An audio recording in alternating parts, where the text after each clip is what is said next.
အကယ်၍တင်းရဲ့ချစ်သူဟာဒီလေးချက်တည်းကတစ်ချက်နဲ့ကိုက်ညီနေခဲ့ရင်တင်းဘဝမှာပျော်ရွှင်မှုတွေကတင်းအတွက်ခက်ခဲနေလိမ့်မယ်နံပါတ်1အချက်တင်းချစ်သူဟာဘယ်တော့မှကိုယ့်အမားကိုဝင်မခံတတ်တဲ့သူတင်းရဲ့အပင်တွေကိုပဲရှာပြီးတော့အဲ့အမားတွေကတင်းကြောက်ပါဆိုပြီးအမြဲတမ်းအပစ်ပုံချပြီးတတ်တယ်နံပါတ်2အချက်တင်းချစ်သူဟာကိစ္စတတိလေးကိုတော့အမြဲတင်နဲ့ညှင်းခုန်နေပြီးတော့သူ့မှန်ကြောင်းကိုအမြဲတစေပြောနေတဲ့လူပါနံပါတ်3တင်းချစ်သူဟာဘယ်တော့မှ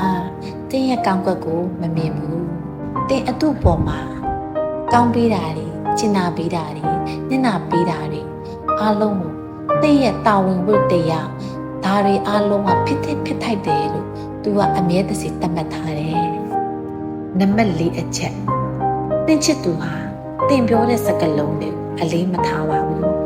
သူ့အတွက်အကျိုးရှိနိုင်တဲ့စကားလုံးတွေဒါသူအလေးထားတယ်ကြံတဲ့အရာတွေတစ်လုံးမှသူနားတယ်မဝင်ပါဘူးတင့်အပေါ်ကိုချင်းစာနာစိတ်မရှိဘူး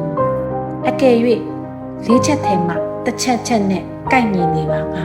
ဝေးရအောင်ထွက်သွားလိုက်ပါပြောင်းလဲဖို့မကြိုးစားပါနဲ့ဗီဇတေတောင်မပြောက်ပါ